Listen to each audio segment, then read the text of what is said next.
Welcome, ladies and gentlemen, to another episode of MTG Foil. This is the first episode of the 3 premium deck series. There were back in 2009, there were 3 decks built by Wizard of the Coast, pre-constructed decks, all premium cards. And with premium cards, I mean foils. So it was the perfect way to start your foil collection. Although back in those days I paid 30 euros for this deck. I'm sorry, I paid $30 in Denver for this deck. And today they go for like 100 euros. Still not bad, to be honest, because this deck is insane. I mean, like insane. There are a few, very few modern decks that can beat up against this deck. The only problem with this deck is it's not modern legal. A lot of cards were actually printed before the 9th edition. So it's a legacy illegal deck, although with some grave hate, this deck will be shut down for like 75%. So it's a mono black deck, and now you see all these amazing big creatures laying there.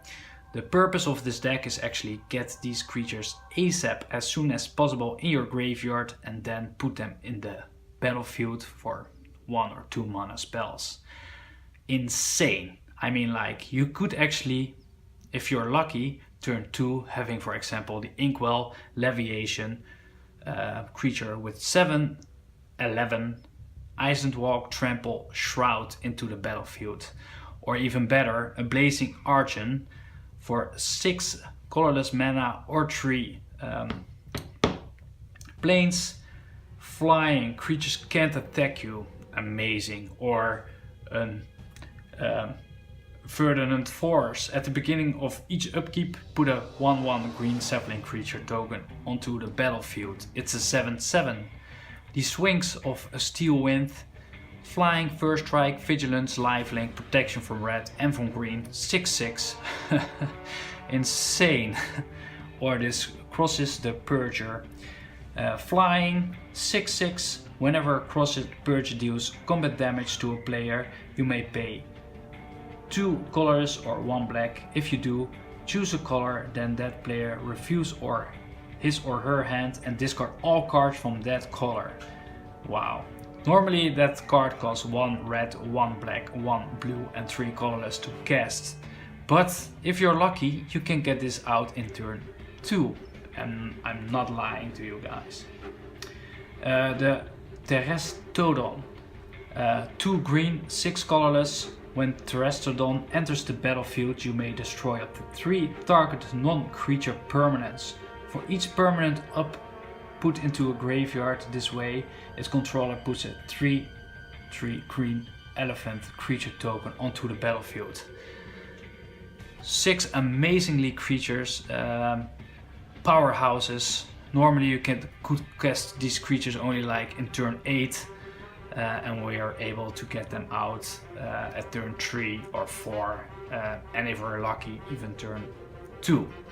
I must say, the deck comes with this beautiful counter, perhaps you've seen it, with the skull on it, but the tokens I bought myself to pimp out the deck even more.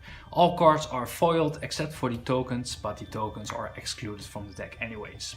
So let's dive into this deck. I usually always start with the mana base, so that's what I'm gonna do as well.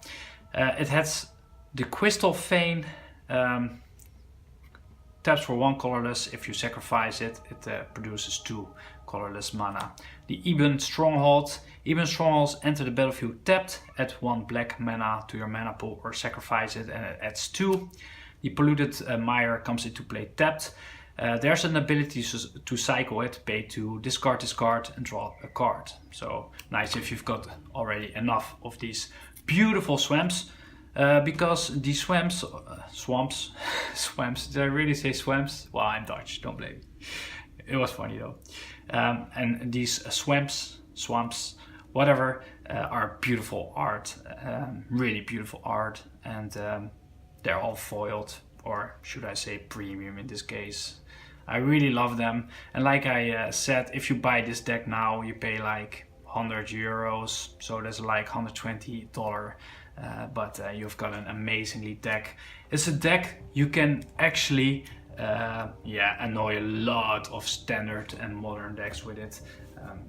And you could even take it to a legacy tournament. Although you're not gonna win the tournament unless you're really lucky, but I'm definitely sure you will win a few matches or at least games. Okay, I'm gonna start. I must tell you, this is a sorcery speed deck. So I mean, like most of the spells you can only play in your own turn. And if there's some grave hate, like a Gravedigger's Cage, there's a big chance that that you will lose. But if they don't have it, God bless them. I'm gonna start with Reanimate, 1 black mana, a sorcery. Put the target creature card from a graveyard onto the battlefield under your control. You lose life equal to its converted mana cost. So basically, if this is in your graveyard, which will happen very soon, you can just cast it for example, 8 or 9 lives, but then you're settled for the rest of the game. So really nice card. Reanimate was a really expensive card, really powerful card until this deck came out and it was suddenly available foiled for $35 or $30, while there you get all these cards with it, while the card alone was $80, I believe, or something, if I was correctly, or it was another one, but a lot of cards were indeed expensive. Duress. This is a card, 1 black mana, a sorcery. Target opponent reviews his or her hand. You choose a non-creature, non-land card from it. That player discard that card. So really nice to actually get rid of, for example, a Gravedigger's Cage or Rest in Peace or Leyline of the Void, second turn. I don't know. It's really nice to get rid of the grave hate very fast. A good card, and it still sees standard play these days. Or you actually can see them as well in modern budget decks. Cable Therapy, 1 black. Sorcery, name a non-land card. Target player reviews his or her hand and discard all cards with that name. Flashback, sacrifice a creature and you can actually do it again. So really nice card as well to get rid of the grave hate. Really nice card, one off. And then we've got 1 sorcery, the Exhume. Really nice card, 1 black, 1 colorless. Each player puts a creature card from his or her graveyard onto the battlefield. A 3-off, really amazing, of course, because we are trying to get the fatties in the graveyard and they have probably, I don't know what, but I don't think such a powerful card like that in the graveyard. Sickening Dreams, really nice card. 1 black, 1 colorless, at least I really like the artwork. As additional cost to cast Sickening Dreams, discard X cards. Sickening Dreams deals X damage to each creature and each player. Really nice to get these out and do some damage as well. If you want to have these in your graveyard, you can just discard them and actually do some damage. And then next turn you can actually revive it from the graveyard perhaps. Last Rites, 1 black, 2 colorless, so we come to the 3 drops. A sorcery, discard any number of cards, target player reviews his or her hand, then you choose a non-land card from it. For each card discarded this way, that player discard those cards. Really nice card as well to get some things out of the hand, for example grave hate, etc. I don't know. It's a really nice card to add as well. You can target yourself as well, to get these out, but you need to review your hand, so keep that in mind. Buried Alive, 1 black, 2 colorless. Search a library for up to 3 creature cards, put them into your graveyard, then shuffle your library. Really nice as well to search up those creatures you really want to get out fast. If you're playing against blue, you're gonna go for the Inkwell Leviathan. If you're playing, for example, against a really aggro deck with a lot of goblins, you would go for Blazing Engine. So you just can pick a card. Just pick one of these, and you can adjust your game against their gameplay. Then we come to the next sorcery. It's the Dread Return. 2 black, 2 colorless. Return target creature card from your graveyard to the battlefield. Flashback, sacrifice 3 creatures. You can actually pay it again by sacrificing 3 creatures. If you got this one out, you can just sacrifice your Sabrolings, for example. Whatever. Return target creature card from your graveyard to the battlefield. So once again, quite expensive. If you see what I see, you can only guess it in turn 4 at least, unless you've got the Eben Stronghold and the other one out. And then we come to the most expensive card in this deck, at least back in that time. Why a lot of people actually bought this deck, for the Entomb. It's an instant. This is the only instant in this deck. Search a library for a card and put that card into your graveyard. Then shuffle your library. Really nice to search up for a creature card and put it directly in your graveyard. There were even people in the past who bought this deck only for this card, because this card was actually more expensive than the whole deck, the MSRP of this deck.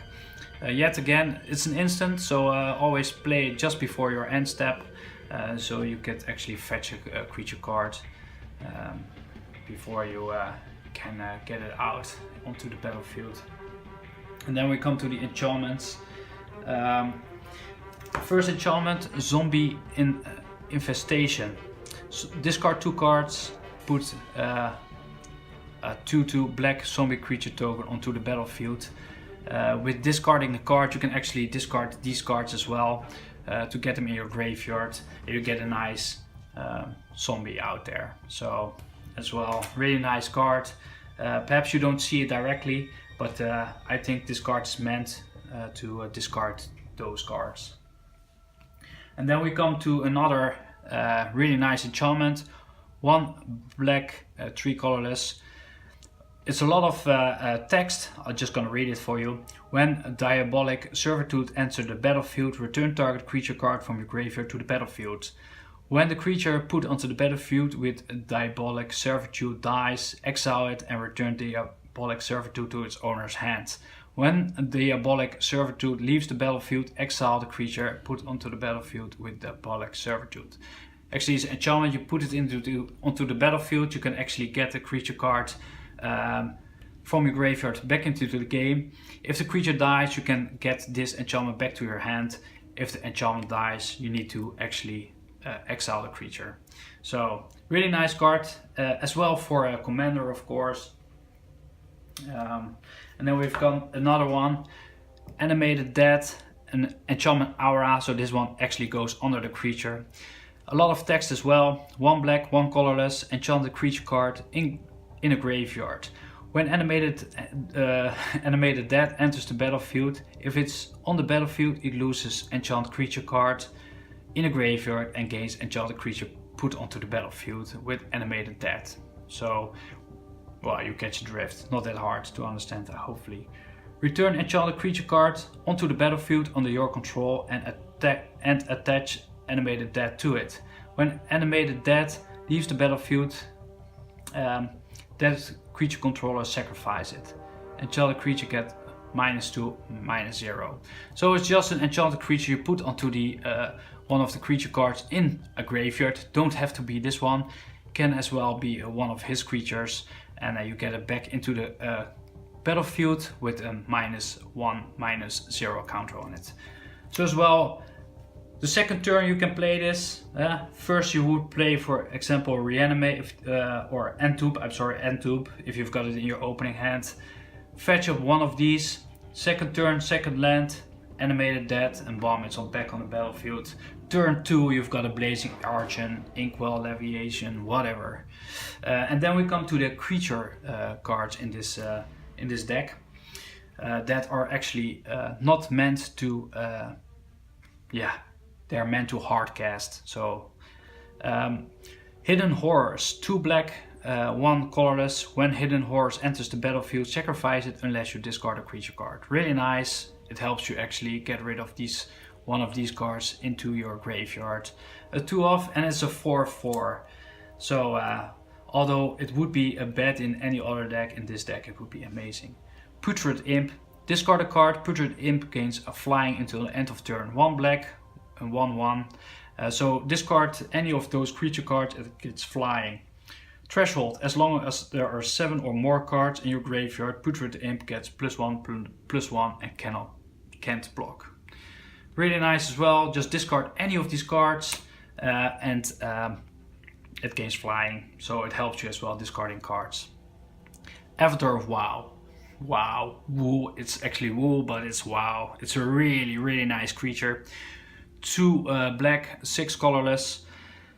If there are 10 or more creature cards in total in all graveyards, Avatar of WoW costs 6 less to cast. So a really nice card. It has fear. This creature can't be blocked except by artifact creatures and or black creatures.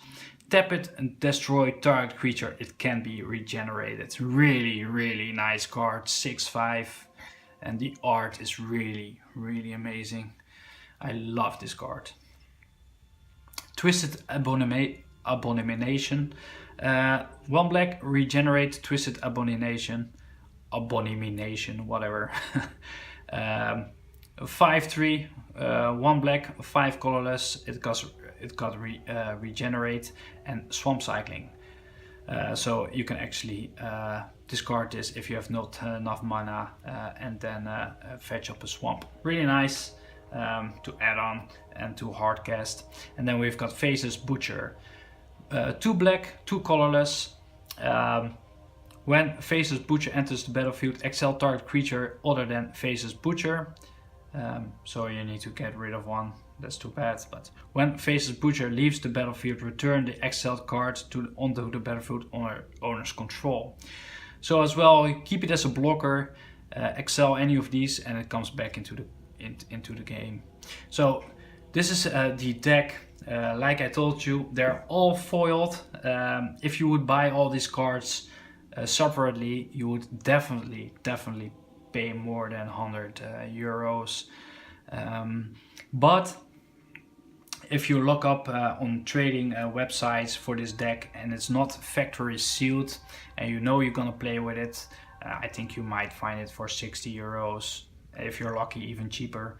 I think it's a perfect deck to annoy people at your local game store, because this deck is really powerful.